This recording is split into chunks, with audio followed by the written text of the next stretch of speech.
Hi, this is David Dickens, and today we are going to talk about a Kiplinger newsletter offering that said 5 signs you might be richer than you think. So a lot of this comes up in conversations in my office. Thought there'd be something in here just for you, so I'll get Walter and we'll get started. Back on another edition of Cover Your Assets, KC. Walter Storholt here with you alongside David Dickens. He is the president and wealth advisor of Creative One Advisors Group, based in Overland Park, but serving folks all throughout the Kansas City area and beyond. You can find us online at creativeoneadvisorsgroup.com. All the contact info is in the description of today's show. And this will be a fun conversation today, I think, David. 5 signs you're richer than you think. I view this as sort of like a positive thing, right? Who doesn't want to find out they're richer than they think?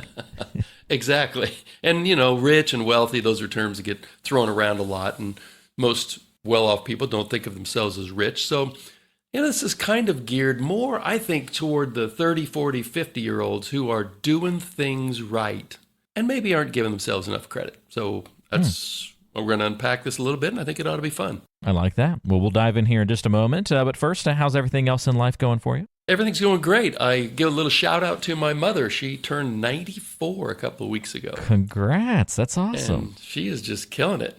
So yeah. had a nice dinner and cheered the fact that she's 94 and certainly didn't expect to get maybe this is a good example of why we do all of our financial plans out to age 100.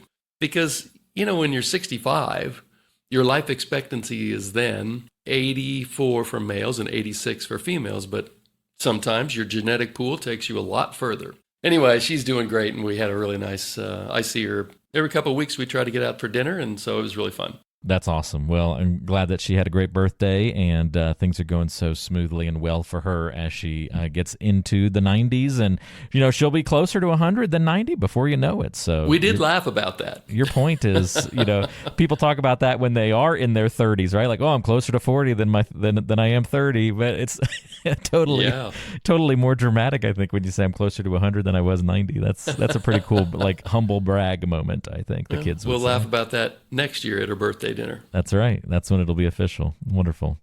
Well, let's talk about some of these signs that you're richer than you think. And again, we'll use that loose definition of richer, wealthier, better off financially, however soft or hard you want to make that terminology. The first sign on the list, David, is that you're prepared with an emergency fund. Which is kind of funny because I don't think something as boring as an emergency fund is like this sign that you're wealthy. So this is kind of cool. Yeah, I think it's, for me, so most Americans don't have one. And most Americans couldn't pay for a new set of 4 tires without charging on a credit card. So for me, this kind of just shows that you get it, that you understand, that you don't spend every penny that you make. Your emergency fund, that usually, oftentimes gets spent for some sort of major car repair or a medical bill, or maybe you have to replace your air conditioning unit or your furnace at your house, and you don't have to turn to a credit card to pay for that. So the other nice thing about today's rate environment is for the last decade and a half, you had your emergency fund, and it was probably sitting in a bank account, a money market account, earning 0.5%. But these days, you can actually earn 3 or 4% on your emergency fund. So you're almost getting paid a little bit to have that emergency fund. But it's something that's kind of easy to overlook.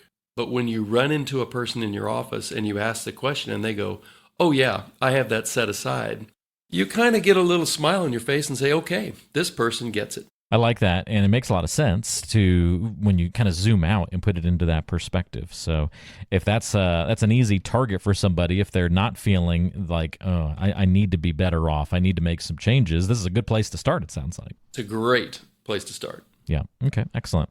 Well, the next one kind of dovetails very nicely into what you just talked about in the emergency fund. You said that's a sign that someone is probably living below your means. If we can confirm that, that would be the second sign that you're richer or wealthier than you think, that you indeed do live below your means. Yeah. So I thought through my client base, and the vast majority of my clients are really good at this, which probably is why they have money and they need a financial advisor, because they've done well for themselves. They haven't spent every penny that comes into their household, and so they have money to protect. They've been living below their means and finding ways to put away money. The other side of that coin, a sign that you are particularly bad at this might be, well, you don't have an emergency fund, you have credit card debt, and you've got no plan or timeline to become debt free. So those are kind of indications that maybe you are living above your means or just at your means. And a reality check might be, I got to look at what I am spending money on. I got to look at what I am going to do the next time I get a raise at the office. And maybe not raise my standard of living, but raise the amount of money that I'm putting away for the future me. I like that a lot. I like that you identified too just some of the ways, because that's a nebulous thing, right? Living below your means. It's not a concrete definition. So you gave us some very tangible ways to sort of measure that or get a feel for if we're indeed living below your means. So that's very helpful. Yeah. And one example that I can use for our retired clients is a lot of times early in retirement, you're worried about, well, is my money going to go the length of my life? And how will I know if I'm spending too much? So what we do is we set up a really detailed plan. We know how much income they're going to need every month to accomplish the lifestyle they want. And we make sure that from their brokerage accounts, their IRAs, whatever those buckets of money are, we put money into their checking account at the amount that they have decided they want. If they come up with extra at the end of the month, well, that means they didn't spend money on something. But if they get to the last week of the month and they don't have any money left, that's a good sign, if that happens on a regular basis, that either they're living above their means, maybe on purpose, or money's leaking out of their budget and they don't know it. So that's a really good way that we help early retirees understand, did I construct a budget that's true, or was I being overly optimistic? Another great point. All right, third sign that you are richer than you think is that you invest strategically. That seems a little broad. Can you give us some guardrails to define that one, David? Yeah, I looked at that in two different ways. The first way I looked at it is, are you able to invest systematically? And so all that means to me is, do you have money regularly coming out of your checking account, your paycheck, that goes into saving money for your future self? So if you have a 401k at work or a 403b or a 457 or whatever that is at the type of place you work, are you contributing that consistently? And each time you get a raise, are you willing to up the percentage that you're putting into that through that systematic, every paycheck way to save? You might say, well, great idea, but I don't have a 401k at work. That's okay. You set up an IRA. You can have, let's say that all of our client money is held at Schwab, and Schwab is happy to go and get, so you're saving for an IRA, you're not yet 50, so you can only put $7,000 a year into that. You have Schwab come and get $500 a month out of your checking account. It becomes systematic. So let's say you have way more than that available. Well, you set up an IRA and you set up a brokerage account. A brokerage account is a perfectly great way to save money for retirement if you don't have a 401k, or if you're maxing out your IRA, and hopefully you are. And they'll do the same thing. You don't have to write a check. You don't have to send an automated transfer. They'll just come and get the money every month as if it were a bill payment that you were making. You're just paying a bill into your brokerage account to fund your future retirement. So those are ways to be systematic about your retirement savings. I also, the one thing that is kind of an analogous to that is, you make a pledge to your church and you're going to pay this much by December 31st. Well, if you pay that every week or twice a month all along the way, well, you get to the middle of December and you've only got one more payment to make. But if you didn't quite do it all along the way, and all of a sudden it's middle of November and you're thinking, oh my gosh, I've got an entire year's worth of contributions to make. Well, either you buck up and you write the check, or you say, oh, I'll do better next year. That doesn't help your church, but if that's the way you're saving for retirement, it really doesn't help your future self, because the longer you put that off, the less you are very likely to have in retirement. So make sure that you invest for retirement systematically every month, every 2 weeks, whatever that is. And then the way that Kiplinger worded the question was invest strategically. And to me, what that means is the question between 401k or Roth 401k. You get to choose. Do you want the tax deduction now, 401k, or do you want to pay the tax now and have everything that comes out of it in the future to be tax-free? And that's your Roth. If your company offers a Roth 401k, man, that is a fantastic way to save 20 or 23, or if you're old enough, 30 grand a year in something that's going to be tax-free when you retire. So you want to think about it systematically and strategically, but whatever you do, make sure that you're banging away at that in your 30s and 40s and 50s so that you have a lot happier financial life in your 60s, 70s, and 80s.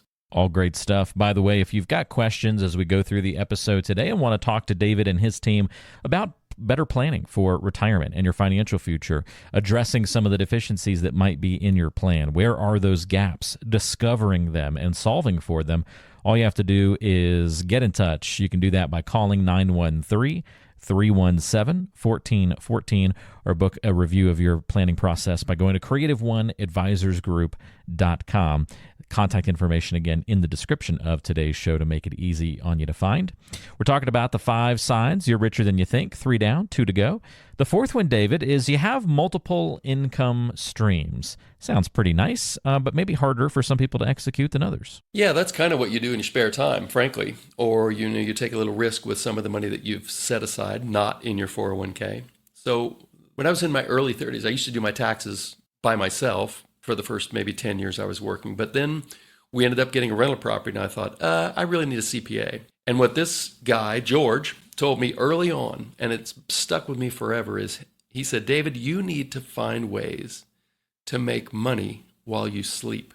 And I thought, how have I never heard that before? But it makes total sense once you kind of internalize it into your life. So I can think of 3 ways that you can make money while the third one isn't money while you sleep, but it was a fantastic side gig that I heard from one of my clients. So I'm going to share that. Your investment portfolio is a great way to make money while you sleep. Some days it goes down in value, but over the longer term, it's going to go up in value. And you are continuing to bang away at your job, but your investments are making money for you in addition to what the money that you make from your job. So your investment portfolio is a terrific way to make money while you sleep. I happened to buy a couple of rental properties when I was in my 30s and still have them. That wasn't the plan. The plan was to own them for 3 or 4 years and then sell them and buy bigger other rental properties. But I got busy with kids. I got busy with my career, and I just still have these 2 rental properties that I bought back in the 80s. But they're paid off. They're generating income. I got a nice tax deduction while I was depreciating those buildings in my 30s and 40s and early 50s. And so that is money that I also make while I sleep.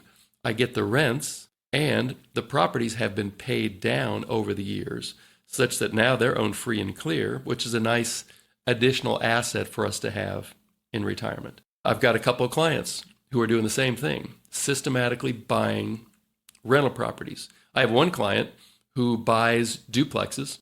They move into one side, fix up the other side, then they move into the side they just fixed up the other, and then buy an additional rental property. Now they have one that's fully rented. They move into the new one and wash, rinse, and repeat is basically what they're doing. And then the funny story I heard from a client about a month ago. They said, and I've been working with them for 5 or 8 years, and I didn't know they did this, but they go up to an Amazon warehouse somewhere in North Kansas City, and they buy a pallet of stuff that got returned to Amazon. And evidently, when you return something to Amazon, they don't repackage and resell it. They just ship it off to one of these warehouses. So you can go in and look over and see a pallet of stuff that you think you can resell.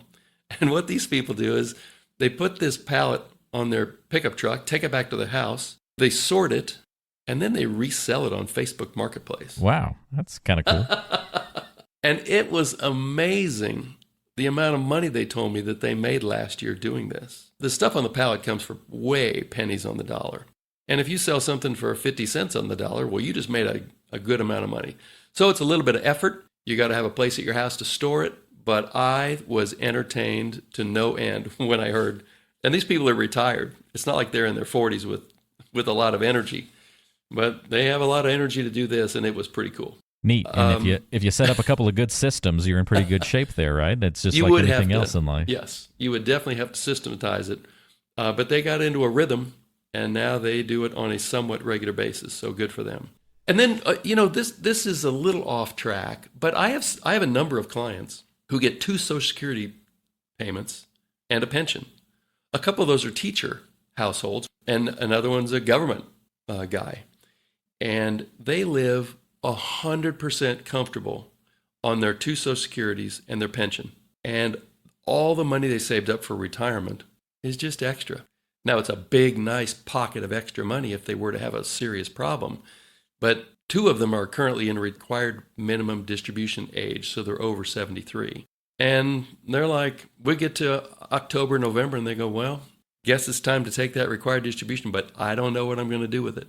So that's a fantastic way to go through your retirement with the guaranteed sources of income you have, covering all of your expenses. And then this pesky required distribution you have to take out, $20,000, $30,000, $50,000 a year, because you did save well for your retirement. That's money you really don't need, but good for you. You have to take it out because the IRS wants their piece of it. And then you got a big chunk of change sitting around to do something fun with. Yeah, that's pretty cool. All right, so we've covered almost all the ground. We're down to our final sign that you're richer than you think, and it's if you have a long-term focus. That seems to make sense. That kind of jives with almost every single one of these things we've talked about. Well, it does, and you'd be surprised at how many people don't have a long-term plan. I mean, a cool way to do this is in your 30s and 40s. My guess is that the vast majority of people in their 30s and 40s that listen to this podcast have a plan. Otherwise, you wouldn't be listening to this podcast. But in your 30s and 40s, it's a lot easier to focus on the long term because it is a long way out. You are much more tolerant. Most people are much more tolerant of market risk. So since 2020, we've had 3 20% downturns in the market. Well, if you've saved $500,000 for retirement, that's a $100,000 paper loss. And you definitely want to have a long-term outlook for that. If you've got $1 million saved, well, that's a $200,000 paper loss. And so you want to make sure that you are focused, that that money that's invested has a place in your long-term memory. But in your 30s and 40s, it's a lot easier to stay focused on the long term because you do have a long way to go. If you're 55 to 65, all of a sudden, you're kind of what I've loosely referred to in the past as the retirement red zone, to bring in a football analogy. But all of a sudden, it's a little easier to get worked up when the market does take one of these 20% downturns. And 3 in the last 5 years, you've had plenty of opportunity to get worked up. If you have a real plan, a written plan, and you know that this bucket of money that you have at risk in the market, you aren't going to need to touch for 3, 5, 7, or 10 years. That gives you the confidence to say, okay, every downturn I've ever seen has been temporary. Some have lasted longer than others, but they've all been temporary. So I don't have a good reason to think that the one we're currently in, whenever that happens here in the next 3, 6, 9, or 12 months, you won't have any reason to think that that one's not going to be temporary too. The goal here is to not get emotional when the market does take a 15 or 20 or 30% downturn, but have the confidence that this is all part of my plan. I have my emergency fund. I know where my next year worth of income is going to come from. And in some cases, my next 3 years of income is going to come from. Consequently, the money that you have in this longer term bucket, you're not going to get worried about. You're not going to make a silly emotional decision, which would equate to selling when the market gets rough, which is almost always the very worst time to sell and go to safety. So having that long-term focus is really important at basically any decade of your life. Super important in your 30s and 40s because it helps you to establish long-term goals, hopefully lofty goals, that you're probably going to eclipse and have to reset higher. Very cool. Having that long-term focus in your 55 and 65 will help you not make an emotional decision at just the wrong time during a market correction. That's excellent, David. And there you have it. A great way to kind of take your temperature, see how rich, wealthy, or again, well off you might be. Follow this guide and those 5 steps. I'll repeat them for you just so they're all in one tight and neat place for you. If you've prepared an emergency fund, if you live below your means, if you invest strategically, and you have multiple income streams set up for now or in the future, and if you focus on the long term, these are all fantastic signs that you might be doing better than you think you are from a financial standpoint. So don't, it doesn't mean get cocky, right, David? But let's approach our future with a little bit more confidence and with a little bit more maybe excitement. The news is potentially better for a lot of people out there than they might assume. And that's a great thing. Better than the other way around, at least. It's a terrific thing. And so as you're looking at that list and you're able to check off 3 or 4 or 5 of those things, what you then hopefully will feel is that you are quietly, consistently building wealth in a way that is going to last for you and your spouse, you and your family, the people that are important to you. And so there's never a bad time to take stock of your own financial habits. And especially when you're young, it's a great time to build good financial habits, one of which was number 3, make sure you invest systematically and strategically. So, we wish everybody the best. If you don't have a real plan and you're looking to establish a real plan, give us a call, shoot us an email. We'd be happy to walk you through our process. If you're a great do-it-yourselfer, then you probably already have that, and congratulations on that. But if there's any way that we can help you, we'd love to do that. Again, the best ways to get in touch, pick up the phone and give a call to that number to reach David at 913-317-1414, or go online to creativeoneadvisorsgroup.com. And as I always say, it's in the description of today's show, the contact information. So just check there wherever you're listening to today's episode, and you can find that contact info to reach out to David. I still like to say it, David, just in case somebody doesn't know how or where to find the description. There's probably an app out there where it's more difficult than others, so we just want to cover bases. Thank you, David, for walking us through this great conversation today, and really appreciate that. And we'll look forward to chatting with you again soon. Yeah, that was fun. I'll talk to you in a couple of weeks. Sounds good. Let's get a couple of Chiefs wins between now and then, huh? Everybody in Kansas City would love that. Yes. Back in a positive direction here. All right. Take care, everybody. We'll see you again next time right back here on Cover Your Assets, KC. Creative One Advisors Group has been proudly serving families in the Kansas City metropolitan area since 2003. Over the years, we've evolved to help meet the needs of our clients, becoming KC Financial Advisors in 2010. In November 2021, our advisory business was acquired by Creative One Wealth, LLC, C1W, and in January 2025, we officially adopted the name Creative One Advisors Group. Previous episodes were recorded under the branding of KC Financial Advisors, which has since been rebranded as Creative One Advisors Group. Any references to KC Financial Advisors should now be understood as referring to Creative One Advisors Group. Investment advisory services are offered through Creative One Wealth, LLC, a registered investment advisor. Creative One Advisors Group is a DBA of Creative One Wealth. Insurance services are offered through licensed insurance professionals. Investment advisory services are provided in accordance with the fiduciary duty of care and loyalty that includes putting your interest first and disclosing conflicts. Insurance services have a best interest standard, which requires recommendations to be in your best interest. Creative One Wealth is not affiliated with or endorsed by any government agency and does not provide tax, legal, or estate planning advice or services. Investing involves risk, including the potential loss of principal. No investment strategy can guarantee a profit or protect against loss. Neither asset allocation nor diversification can ensure a profit or guarantee against losses. None of the information contained herein shall constitute an offer to sell or solicit any offer to buy a security or any insurance product. Insurance product guarantees are backed by the financial strength and claims paying ability of the issuing company. The Creative One family of companies includes Creative One Wealth, LLC, a registered investment advisor, Creative One Securities, LLC, member FINRA SIPC, and a registered investment advisor, and Creative One Marketing, LLC. These companies share common ownership. Additional details regarding advisory services are available in our firm's ADV Part 2A and Form CRS.